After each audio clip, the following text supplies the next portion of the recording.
Howdy everyone, my name is Sebastian CHIRINOS, and along with my advisors, Dr. Darren Hartle, Dr. Richard Malik, and Patrick Walgren, I've been working on a new way to design hierarchical structures.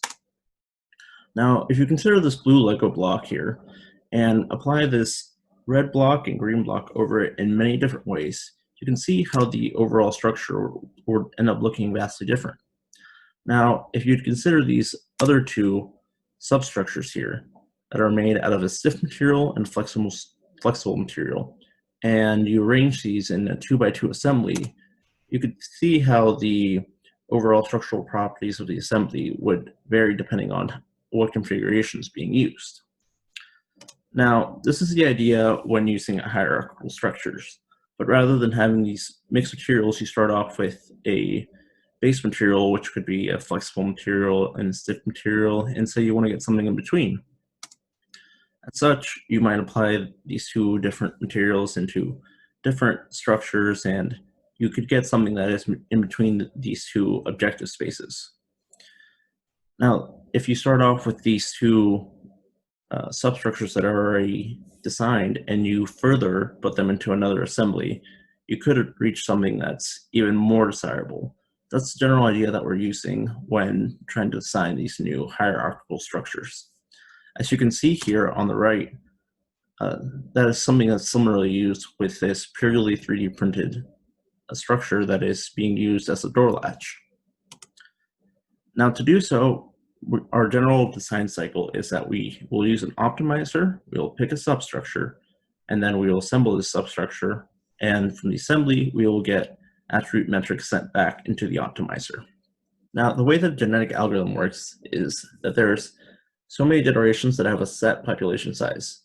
From those individual population runs within a generation, whichever ones have a desirable output will be kept and will be used in the next generation.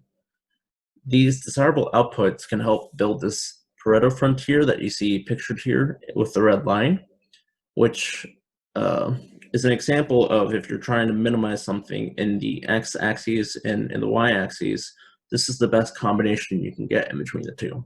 Now, within a single population run, that population will send values into Abacus, which is finite element analysis software. And with those values, the nearest substructure that's already been pre-computed will be used within an assembly. That assembly will then be run and send those values back into the optimizer. Since the genetic algorithm that we're using is being used in MATLAB and we're using Abacus, which uses Python, for the input and the output, we will be using text files. For the optimization size for the genetic algorithm, we're running 100 by 100, which is the population size and the number of generations. And as well, we are discretizing the data, which is where we're choosing the nearest neighbor. And our goals for the genetic algorithm is to minimize the mass of the assembly and maximize the stiffness in shear and in rotation. Before you can pick substructures, you must first have substructures to pick from. So, before we even got into the design cycle, we have to generate these substructures, which were defined by a thickness in the stiff area and a fillet radius of the center of the stiff area. Now, using the following values, we're able to generate a total of 4 substructures in 3 different materials. Now, the use of different materials was a bit of an oversight in this case, as they were not considered anywhere else in the optimizer.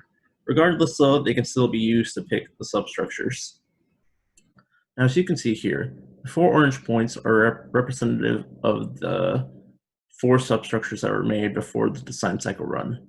The points that are all over the place connecting to them are the attempts by the optimizer to reach these substructures. Now, this could be further constrained by the optimizer, but as this was the initial run, we just wanted to see how well the nearest neighbor was picked. Now, as you can see here, these were the Pareto fronts generated when trying to minimize mass and maximize stiffness. As you might notice, the stiffness in shear and the stiffness in rotation are negative values, as by trying to maximize them, we are trying to minimize their negative value. Now, in this coming semester, I'll be continuing on with this project. In this time, we'll be focusing on how to compare discretely different substructures. By that I mean, rather than having a substructure that is defined by its fillet radius and its thickness, maybe you have one that has a square cut out in the middle. There's not a good way to really compare the two. So you can think about it more as a black box and apply a certain boundary condition. From this boundary condition, you can get certain attribute metrics, such as the stiffness in shear, the stiffness in tension, and the stiffness when rotated. Using these values, you can use them within the assembly as far as the optimizer and apply similar boundary conditions to the overall assembly. And that way, the three values that you take from the substructure can translate over to the assembly. In a similar way, the design cycle that I showed earlier will be able to be used in this whole process. My name is Sebastian CHIRINOS, and I thank you for your time.